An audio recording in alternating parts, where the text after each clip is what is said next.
Rajasthan institute के online platform पर आपका स्वागत एवं अभिनंदन है। साथियों, आज का हमारा लास्ट लेक्चर है साइकोलॉजी का। इसके बाद जो है आपकी पूरी साइकोलॉजी कंप्लीट हो जाएगी और इसकी प्लेलिस्ट में सारी वीडियोज़ जो है मैंने एक साथ डाल दी हैं, तो वहाँ पर जाकर आप पूरी वीडियोज़ को जो है क्रम से देख सकते हो, एक से लेकर के और लास्ट तक की जो वीडियोज़ हैं वो सभी मैंने जो है प्लेलिस्ट में डाल दी हैं। तो राजस्थान इंस्टीट्यूट चैनल की प्लेलिस्ट में आप जाकर जो है देख सकते हो। आज का हमारा लास्ट टॉपिक है यहाँ पर विशेष बालक और प्रतिभाशाली बालक, दोनों तरह की हम बात करेंगे। तो सबसे पहले मैं विशेष बच्चों की बात करता हूँ। तो विशेष बालक कौन से होते हैं, तो चलिए जानते हैं। वे बालक जो सीखने एवं व्यवहार करने के दृष्टिकोण से भिन्नता प्रकट करते हैं, उनको विशेष बालकों के रूप में जानते हैं।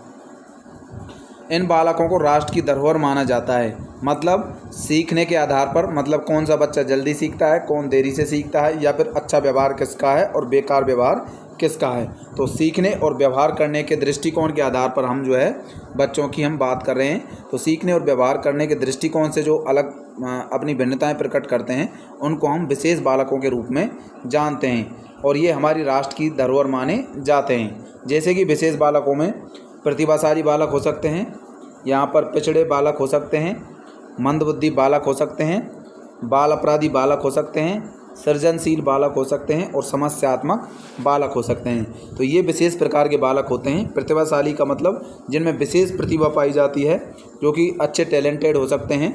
पिछड़े बालक जो कि जो है मानसिक रूप से पिछड़े हो सकते हैं, शारीरिक रूप से भी पिछड़े हो सकते हैं। मंदबुद्धि बालक जिनका IQ लेवल कम होता है। बाल अपराधी बालक ऐसे जो कि विशेष रूप से अपराधी प्रकृति के बच्चे होते हैं। सृजनशील बालक जो कि कोई नई चीज़ का निर्माण करने की क्षमता जो रखते हैं, वो सृजनशील बालक होते हैं। समस्यात्मक बालक जो कि समस्या रूपी जो है उनमें कोई ना कोई जो है विकृति पाई जाती है, तो वो समस्यात्मक बालक कहलाते हैं। तो सबसे पहले हम जानते हैं प्रतिभाशाली बालकों के बारे में। तो वे बालक जो कार्य व्यवहार के दृष्टिकोण से सभी कार्यों में अन्य बालकों की अपेक्षा श्रेष्ठ प्रदर्शन करते हैं। मतलब आपस में देखें हम, बहुत सारे बच्चों में जो अच्छा प्रदर्शन करेगा श्रेष्ठ गुणों का, उसको हम प्रतिभाशाली बालक बोलेंगे। तो टर्मन और ओडन ने क्या कहा है प्रतिभाशाली बच्चों के बारे में? टर्मन और ओडन कहते हैं कि वे बालक प्रतिभाशाली होते हैं जो शारीरिक संगठन, शैक्षिक गतिविधि एवं खेल कूद की बहुलता में श्रेष्ठ होते हैं। मतलब प्रतिभाशाली बच्चे उनको कहते हैं जो कि शारीरिक रूप से भी अच्छे होते हैं, शारीरिक संगठन उनका शरीर जो है उनका अच्छा होता है, सुडौल शरीर होता है, और जो है शैक्षिक गतिविधियों में भी वो अच्छे टैलेंटेड होते हैं और खेल कूदों में भी वो विशेष बढ़ चढ़ कर भाग लेते हैं। तो मतलब सभी क्षेत्र में एक तरह से हम ऑलराउंडर इनको हम कह सकते हैं। तो ये बालक जो है प्रतिभाशाली होते हैं जो शारीरिक संगठन, शैक्षिक गतिविधियों में, खेल कूद सभी में जो है श्रेष्ठ होते हैं। तो इनको जो है हम कहते हैं प्रतिभाशाली बालक। तो ये टर्मन और ओडन के अनुसार ये परिभाषा बताई गई है प्रतिभाशाली बच्चों की, कि वे प्रतिभाशाली बालक होते हैं जो शारीरिक संगठन, शैक्षिक गतिविधि और खेल कूद में जो है बहुलता में श्रेष्ठ होते हैं, तो उनको हम कहते हैं प्रतिभाशाली बालक। तो ये टर्मन और ओडन की परिभाषा आपको याद रखनी है। अब मैं बात करता हूँ स्किनर और हरीमैन की। तो स्किनर और हरीमैन क्या कहते हैं? प्रतिभाशाली शब्द का प्रयोग 1% बालकों के नाम के आगे किया जाता है। मतलब इन दोनों ने बताया कि ऐसे बालक जो अन्य बालकों से श्रेष्ठ होते हैं, और ये 1% होते हैं मात्र। कितने परसेंट होते हैं प्रतिभाशाली बालक? केवल 100 में से 1% प्रतिभाशाली बच्चे होते हैं स्किनर और हरीमैन के अनुसार। तो ये बात आपको ध्यान रखनी है। स्किनर और हरीमैन ने क्या बताया कि 1% बच्चे प्रतिभाशाली होते हैं और वो अन्य बच्चों से श्रेष्ठ होते हैं। क्रो एंड क्रो क्या कहते हैं? वे बालक प्रतिभाशाली होते हैं जिनकी बुद्धि लब्धि 130 या अधिक होती है। तो ये बात मैंने आपको भी बताई है कि जिनकी बुद्धि लब्धि 1 से अधिक होती है, 130 से अधिक जो होती है, वो प्रतिभाशाली बच्चे होते हैं। जब मैंने टर्मन की सारणी आपको पढ़ाई तो वहाँ पर मैंने आपको बताया कि 130 से अधिक बुद्धि वाले जो बच्चे होते हैं, IQ वाले जो बच्चे होते हैं, वो प्रतिभाशाली होते हैं। प्रतिभाशाली बालक जो है श्रेष्ठ कार्य, खेलकूद, शैक्षणिक गतिविधियों में सबसे आगे रहते हैं और श्रेष्ठ रहते हैं। मतलब सब चीज़ में, खेलकूद हो, चाहे शैक्षिक मतलब पढ़ाई से संबंधित कोई काम हो, या फिर कोई शैक्षणिक हो, मतलब शैक्षणिक के साथ साथ अन्य भी जो गतिविधियाँ होती हैं, तो उन चीज़ों की हम बात करें तो इन सभी में वो श्रेष्ठ रहते हैं। तो यहाँ पर शैक्षणिक या शैक्षणिक हों या फिर खेल कूद से रिलेटेड हों, तो इन सभी चीज़ों में वो श्रेष्ठ रहते हैं। तो ये बच्चे होते हैं क्रो एंड क्रो के अनुसार प्रतिभाशाली। तो यहाँ पर मैंने 3 परिभाषाएं आपको बताई हैं। टर्मन और ओडन की परिभाषा, जिसमें बताया गया कि ऑलराउंडर एक तरह से शारीरिक संगठन, शैक्षिक गतिविधि और खेलकूद में श्रेष्ठ। स्किनर और हरीमैन ने बताया कि 1% प्रतिभाशाली होते हैं, अन्य बच्चों से श्रेष्ठ होते हैं। क्रो एंड क्रो के अनुसार इनकी बुद्धि लब्धि 130 से अधिक होती है और शैक्षिक कार्य, खेलकूद और शैक्षणिक गतिविधियों में सबसे आगे रहते हैं। अब प्रतिभाशाली बच्चों की कुछ विशेषताएं पाई जाती हैं, उनकी हम बात करें तो टर्मन के अनुसार जो है ये 140 से अधिक बुद्धि वाले होते हैं, जबकि जो है क्रो एंड क्रो के अनुसार 130 से अधिक जिनकी IQ होती है वो कैसे होते हैं, प्रतिभाशाली होते हैं। टर्मन के अनुसार जो है 140 से अधिक वाले जो होते हैं वो जो होते हैं प्रतिभाशाली होते हैं, जबकि 130 से ऊपर वाले तो जो है यहाँ पर प्रखर बुद्धि वाले माने जाते हैं टर्मन की सारणी के अनुसार। जबकि यहाँ पर ध्यान रखना है आपको, 140 से अधिक जिनकी IQ होती है वो प्रतिभाशाली बच्चे होते हैं टर्मन के अनुसार, क्योंकि टर्मन की सारणी में मैंने आपको बताया था। कार्यों के प्रति इनमें सकारात्मकता होती है, अर्थात पॉजिटिविटी होती है, कोई काम की जो है करने की इनमें सकारात्मकता रहती है। मिलनसार प्रकृति के होते हैं ये। उच्च आकांक्षा स्तर होता है, मतलब इनकी बहुत ज़्यादा इच्छाएं होती हैं कोई चीज़ की और इनका उच्च आकांक्षा स्तर होगा। और एडजस्टमेंट करने की इनमें क्षमता ज़्यादा होती है, मतलब उच्च समायोजन की इनमें क्षमता होती है। कार्य प्रणाली की स्वतंत्रता का दृष्टिकोण होता है इनमें, स्वतंत्र रूप से काम करते हैं, कोई भी काम करते हैं। और उच्च निर्णय लेने की इनमें क्षमता होती है, कोई भी चीज़ का डिसीजन ये जो है आसानी से ले लेते हैं। सहयोग करने का इनका व्यवहार होता है प्रतिभाशाली बच्चों का, श्रेष्ठ परिणाम देने वाले ये होते हैं। तो आप सामान्य व्यवहार में भी आप देखो प्रतिभाशाली बच्चे जो टैलेंटेड होते हैं तो उनकी जो है बुद्धि लब्धि तो 140 से ऊपर होती ही है, लेकिन कार्य को भी वो सकारात्मक रूप से करते हैं। मिलनसार प्रकृति के होते हैं, उच्च आकांक्षा स्तर होता है, उच्च समायोजन क्षमता होती है, कार्य प्रणाली की स्वतंत्रता का दृष्टिकोण भी इनमें पाया जाता है और निर्णय लेने की उच्च क्षमता होती है इनमें।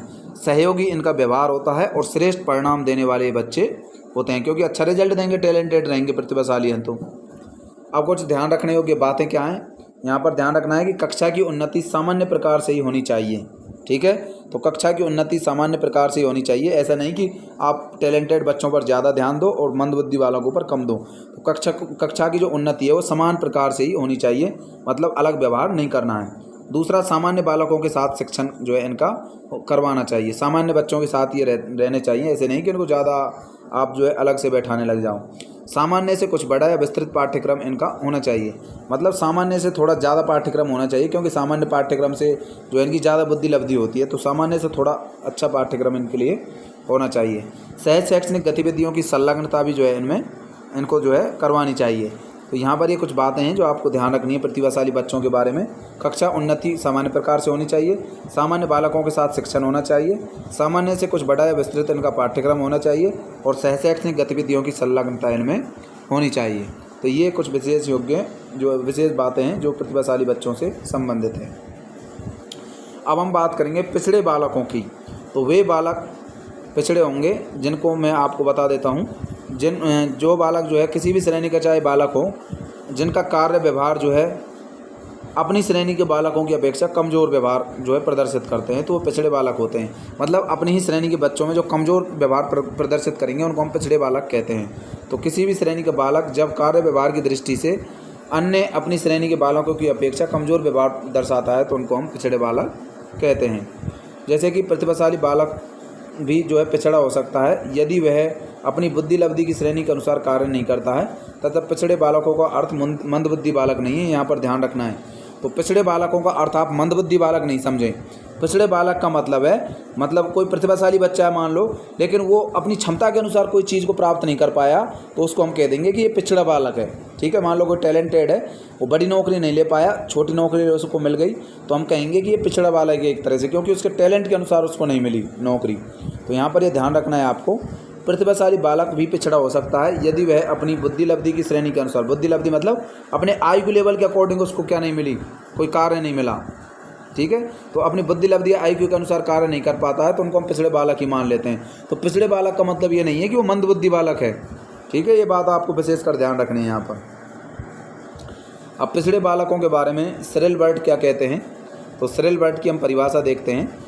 वे बालक पिछड़े होते हैं जो अपनी से छोटी कक्षा के उन कार्यों को नहीं कर पाते जो अन्य के लिए सामान्य होते हैं। तो सिरिल बर्ट क्या कहता है पिछड़े बच्चों के बारे में?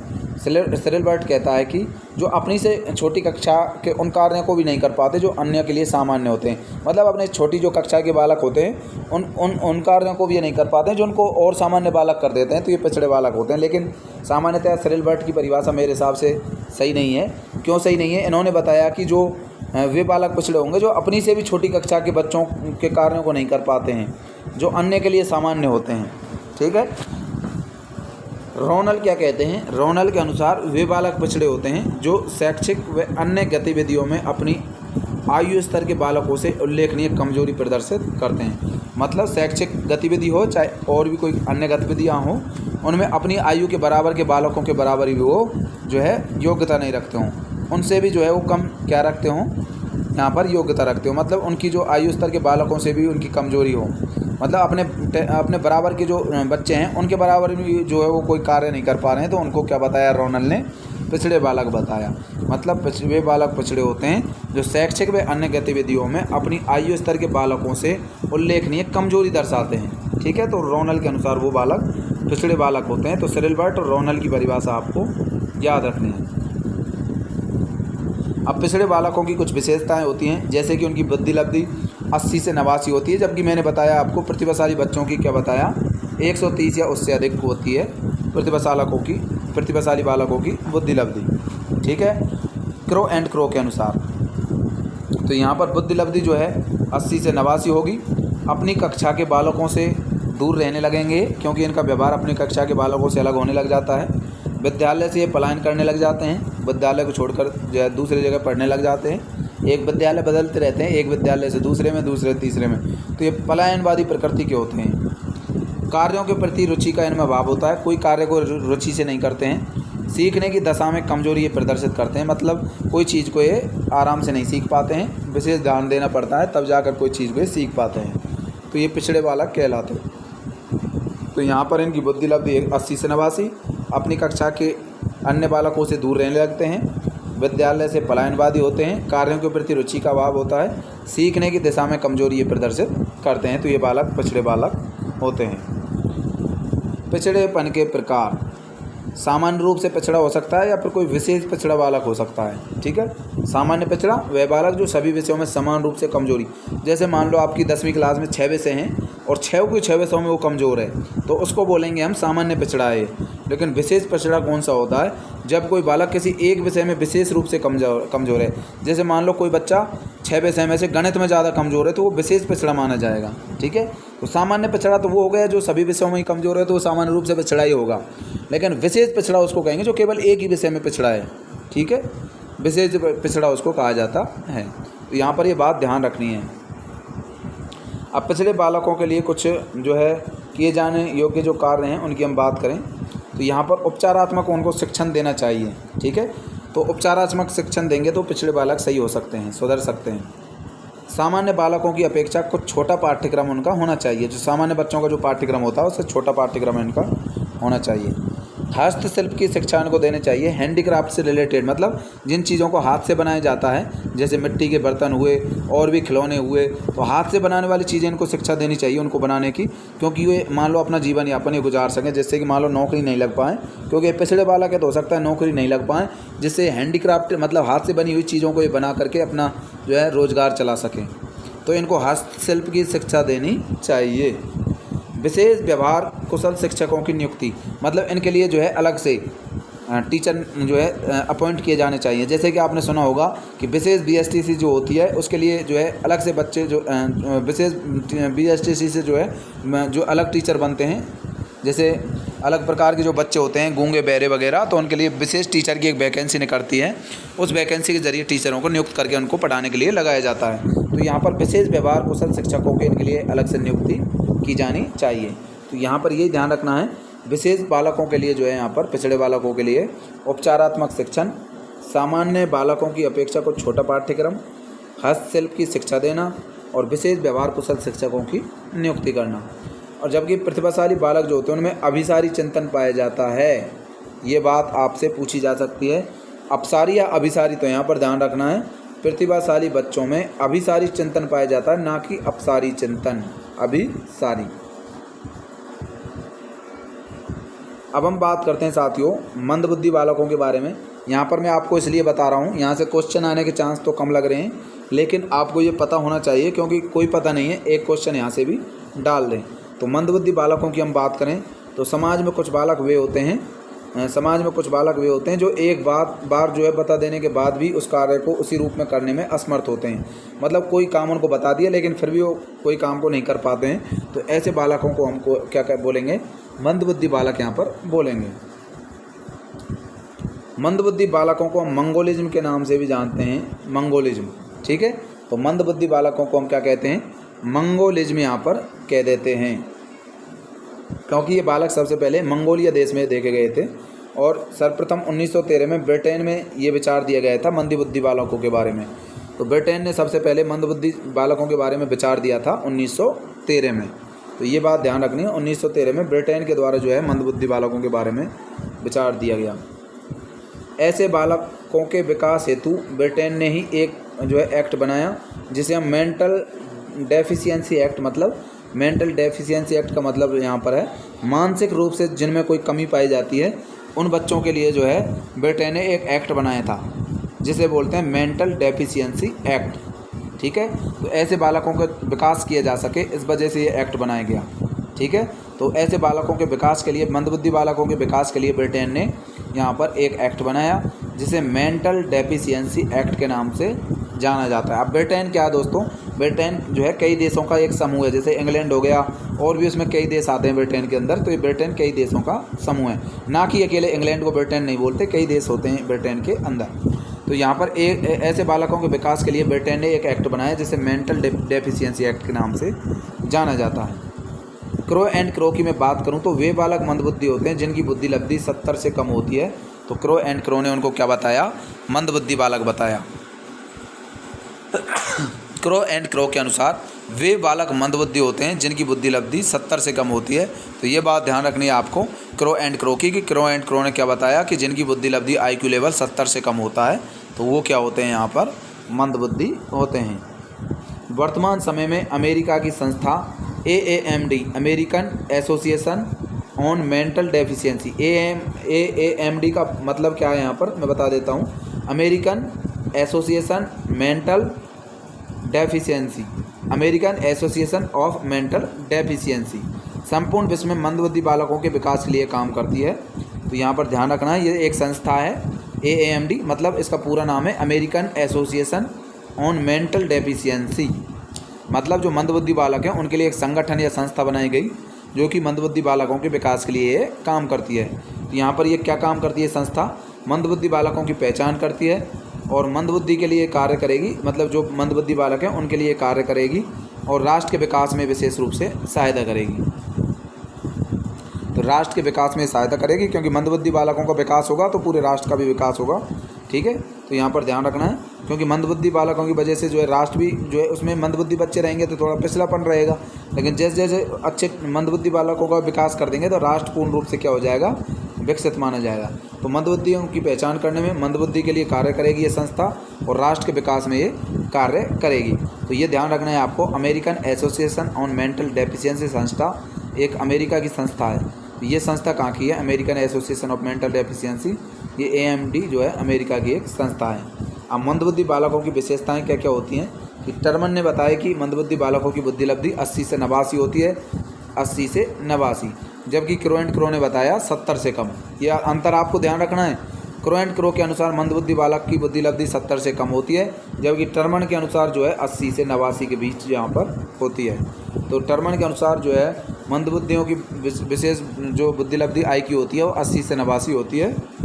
बता देने के बाद भी वो कार्य करने में असफल रहते हैं, कोई काम उनको बता दिया फिर भी वो उस काम को नहीं कर पाते हैं, तो वो मंदबुद्धि बालक बताए गए। अन्य बालकों से मित्रता करने में डरते हैं, ये डरते हैं कि हमको कोई टोकेगा और बच्चे हमको जो है हीन भावना से देखेंगे, तो इस वजह से मित्रता करने से डरते हैं। सभी प्रकार के वातावरण से ये बहकाते हैं, किसी भी वातावरण में अपने आप को अच्छा महसूस नहीं करते हैं। ये एकांत प्रिय होते हैं, एकांत में रहना ज़्यादा पसंद करते हैं। तो यहाँ पर ध्यान रखना है, ये टर्मन के अनुसार 80 से 90 IQ, बता देने के बाद भी कार्य करने में असफल, अन्य बालकों से मित्रता करने से डरते हैं और सभी प्रकार के वातावरण से ये बहकाते हैं और एकांत प्रिय ये होते हैं। सदैव भोजन की चिंता इनको रहती है, ये सोचते हैं कि हम अपना भोजन कैसे प्राप्त करेंगे, हमको खाना कैसे मिलेगा, तो ये समय हमेशा अपने भोजन की चिंता करते रहते हैं। ऐसे बालक कार्य करने में बहुत कम रुचि रखते हैं, क्योंकि मंदबुद्धि बालक कोई भी काम करने में रुचि नहीं लेते हैं। तो ये बालक परिजनों से भी दूरियां बनाकर रहते हैं, अपने परिचितों से भी, जानकारों से भी, दोस्तों से भी, मित्रों से भी, परिवारजनों से भी ये दूरियां बनाकर रहने लगते हैं। तो ये विशेषकर इनके गुण हैं, ये आपको ध्यान रखने हैं। अब मंदबुद्धि बच्चों के बारे में क्या विशेष बातें ध्यान रखनी है आपको कि ऐसे बालकों के मन से भय को दूर करना है, क्योंकि परिवार और समाज में इनको प्रेम मिलना चाहिए। तो परिवार और समाज में इनको प्रेम मिले, जिससे कि इनका मन का भय जब इनका दूर हो जाएगा तो परिवार और समाज से आपस में इनको जो है ये मेल जोल से रहेंगे परिवार और समाज के लोगों के साथ, और इनको प्रेम मिलेगा, प्यार प्रेम मिलेगा। तो ऐसे बालकों के मन से भय को दूर करने के लिए परिवार और समाज में इनको प्रेम मिलना चाहिए। तो परिवार और समाज के लोगों को इनको जो है प्रेम से रखना है। और विमंदित विद्यालयों की व्यवस्था, मतलब ऐसे विद्यालय होने चाहिए जो ऐसे बच्चों को मंदबुद्धि नहीं बताएं। मतलब ऐसा नहीं कि कोई विद्यालय में कोई मंदबुद्धि बच्चा जा रहा है और वहाँ पर टीचर ही बोलने लग जाए कि ये मंदबुद्धि है, तू पढ़ेगा नहीं, ये नहीं करेगा। तो विमंदित विद्यालयों की व्यवस्था करना, मतलब ऐसे विद्यालयों की व्यवस्था करना जो कि ऐसे बच्चों को जो है प्रताड़ित नहीं करें, मंदबुद्धि जो है नहीं कहें। तो विमंदित विद्यालयों की व्यवस्था करना। अगला है यहाँ पर विशेष प्रशिक्षित शिक्षकों के द्वारा समाज के लिए इन बालकों के लिए उचित निर्देशन प्रदान करना। मतलब विशेष रूप से ट्रेंड शिक्षक होने चाहिए और उनके लिए जो है ऐसे बच्चों के लिए उनको जो है निर्देश देना चाहिए, जिससे कि उन बच्चों का विकास हो सके। हस्तशिल्प की इनको शिक्षा देनी चाहिए, हैंडीक्राफ्ट की चीज़ें इनको बनाना सिखाना चाहिए, जिससे कि अपना जीवन यापन कर सकें। जैसे विशेष पिछड़े बालकों को हस्तशिल्प की शिक्षा दी जाती थी, मैंने अभी आपको बताया, उसी प्रकार इनके लिए भी हस्तशिल्प की शिक्षा देनी चाहिए। ऐसे बालकों के विकास के हेतु जो है मनोवैज्ञानिक कार्यशालाओं का आयोजन किया जाना चाहिए। समय समय पर मनोवैज्ञानिक कार्यशालाएं लगानी चाहिए, जिससे कि इन बच्चों को विशेष प्रकार के विकास के लिए जो है इनको अग्रसर किया जाए और इनको विशेष प्रकार की जानकारियाँ दी जाए। तो मनोवैज्ञानिक कार्यशालाएँ इनके लिए जो है लगाई जानी चाहिए। अब यहाँ पर बचे हैं आपके बाल अपराधी बालक। अब बाल अपराधी बालक कौन से होते हैं? जब किसी बालक के द्वारा कोई ऐसा काम कर दिया जाए, ऐसा कृत्य कर दिया जाए जो कि सामान्य सामाजिक व्यवस्थाओं के लिए अनुचित हो, उनको हम बाल अपराध कहते हैं। मतलब ऐसा कोई काम कर दे कोई बच्चा जो कि समाज में जो है वो काम बहुत ही बुरा हो, ठीक है, अनुचित हो वो काम, तो उन बच्चों को हम बोलते हैं बाल अपराधी बच्चे। स्किनर ने क्या बताया कि 18 साल से कम आयु का व्यक्ति जब कोई ऐसा कार्य कर देता है जो वयस्क के द्वारा किए जाने पर दंडनीय होता हो, तो वह बाल अपराध कहलाता है। अब बाल अपराध कैसे? जैसे मान लो कोई छोटा बच्चा जो है मर्डर कर दे किसी का, मान लो 18 साल से कम उम्र का बच्चा मर्डर कर देता है तो वो बाल अपराधी हो गया। क्यों हो गया? क्योंकि 18 साल से कम आयु का व्यक्ति जब कोई ऐसा कार्य कर दे जो वयस्कों के द्वारा, मान लो 18 साल से ऊपर का यदि कोई आदमी या वयस्क जो मर्डर कर देता है तो उसके लिए फांसी की सज़ा हो सकती है, मृत्युदंड हो सकता है, उम्र कैद की सज़ा हो सकती है। तो यहाँ पर जो है, लेकिन 18 साल से कम आयु का बच्चा यदि ऐसा कर्म कर रहा है तो हम कह सकते हैं कि ये बाल अपराधी बालक है, ठीक है। तो ये बात किसने बताई? स्किनर ने, कि 18 साल से कम आयु का व्यक्ति जब कोई ऐसा कार्य करता है जो वयस्क के द्वारा किए जाने पर दंडनीय हो तो बाल अपराध हो कहलाता है। हीली के अनुसार, हीली की हम बात करें, होली नहीं है यहाँ पर, ध्यान रखना है, हीली एक मनोवैज्ञानिक है। हीली के अनुसार एक बालक के द्वारा सामाजिक आचरण से हटकर कोई कार्य किया जाए तो उसे हम बाल अपराध, मतलब समाज में जो आचरण जो है माना नहीं जाए, मतलब समाज में कोई चीज़ को वैलिड नहीं माना जा रहा है और उसके विपरीत वो बच्चा कार्य कर रहा है समाज के विरुद्ध, तो उसको हम बोलते हैं बाल अपराधी बालक। तो ये परिभाषा हीली के द्वारा कही गई। अब बाल अपराधी बालकों की कुछ विशेषताएँ होती हैं। तो किसी भी बुद्धि लब्धि या श्रेणी का बालक जब बाल अपराधी हो सकता है यदि वह समाज से हटकर व्यवहार करता है। ऐसे बालकों का शरीर संगठन या मजबूत तथा नसें उभरी हुई होती हैं। मतलब जो बाल अपराधी बालक होते हैं उनका शरीर का संगठन जो है वो मजबूत रहता है और उनकी नसें जो है बाहर दिखती रहती हैं, उभरी हुई होती हैं, बाहर की तरफ निकली रहती हैं। सामाजिक संसाधनों को हानि पहुंचा सकते हैं, ठीक है, कोई भी समाज से रिलेटेड कोई संसाधन है उसको हानि पहुंचा सकते हैं। सार्वजनिक स्थलों को, वाहनों आदि पर अपशब्द लिख सकते हैं। जैसे बहुत से बच्चे होते हैं ना जो किसी की गाड़ी खड़ी मिल गई तो उस पर पीछे से कोई अपशब्द लिख के चले जाते हैं, अलग अलग तरह तरह के शब्द लिख जाते हैं, गालियाँ लिख जाते हैं। तो ऐसे बच्चे जो होते हैं वो बाल अपराधी प्रकृति के माने जाते हैं। अपनी कक्षा के बालकों को बार बार परेशान करने, तो इसका मतलब वो बाल अपराधी बच्चे हैं। व्यवस्थाओं में बाधा पैदा करते हैं, बार बार रुकावटें लाते हैं कोई भी व्यवस्था में, तो बाल अपराधी बच्चे होते हैं। और विद्यालय के वातावरण को भी बिगाड़ने का काम करते हैं तो वो बाल अपराधी बालक माने जाते हैं। तो आपके साथ भी कोई ना कोई ऐसा बाल अपराधी बच्चा पढ़ा होगा। शिक्षकों के कार्यों में बाधा पैदा करते रहते हैं, हमेशा शिक्षक को पढ़ाने नहीं देते, परेशान करते रहते हैं। तो ये आपको परिभाषा बाल अपराधी बालकों के बारे में ध्यान रखनी है। कुछ विशेषताएँ हैं, जैसे कि किसी भी बालक की हम बात करें जो बाल अपराधी होगा, ऐसे बालकों का शरीर संगठन मजबूत होगा, मतलब शरीर संगठित होगा या मजबूत होगा, और नसें जो है उभरी हुई होंगी। सामाजिक संसाधनों को हानि पहुंचा सकते हैं, मतलब कोई भी सरकारी चीज़ को नुकसान पहुंचा सकते हैं। सार्वजनिक स्थलों, वाहनों आदि पर कोई गाली या अपशब्द लिख सकते हैं। अपनी कक्षा के बच्चों को परेशान कर सकते हैं। व्यवस्थाओं में हमेशा बाधा डालते रहते हैं और विद्यालय के वातावरण को भी वो बिगाड़ने का काम करते हैं और शिक्षक के कार्यों में भी वो बाधा डालते रहते हैं। तो ऐसे बालक बाल अपराधी बालक कहलाते हैं। बाल अपराधी बालकों के लिए ध्यान देने योग्य बातें क्या क्या हैं कि शारीरिक श्रम के कार्यों में इनको संलग्न रखना चाहिए, मतलब जो जिनमें फिजिकली वर्क ज़्यादा हो ऐसे काम इनसे करवाना चाहिए, ठीक है। तो शारीरिक श्रम वाले कार्य इनसे करवाने चाहिए।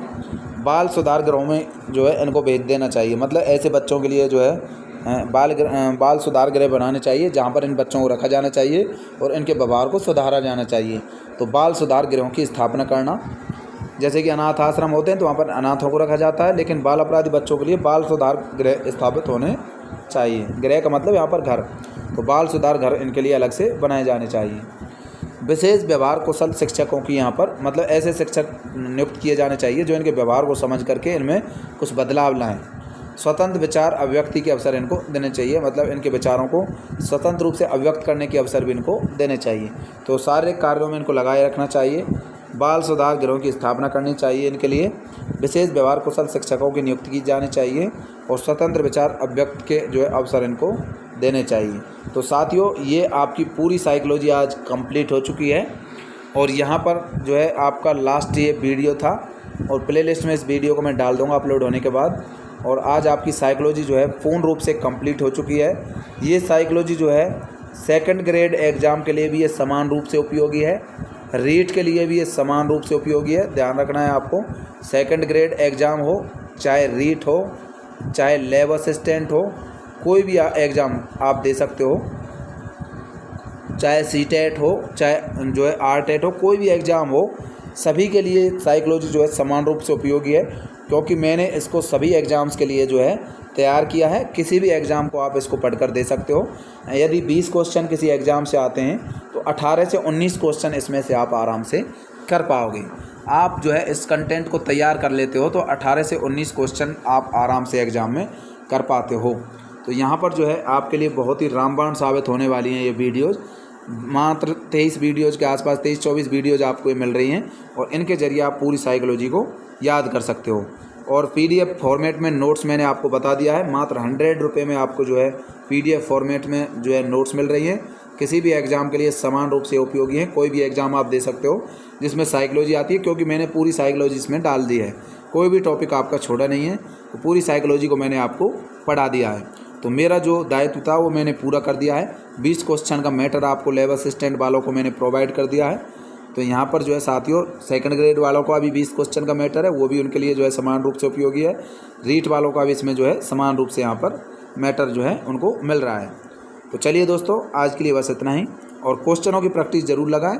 ये बार बार आपसे मैं कह रहा हूँ, किसी भी यूट्यूब चैनल से करें या फिर कोई आप गाइड ले आएँ या फिर कोई बुक ले आएँ जहाँ पर आपको साइकोलॉजी के क्वेश्चन मिल रहे हों। तो चलिए दोस्तों, आज के लिए बस इतना ही। जय हिंद, जय भारत।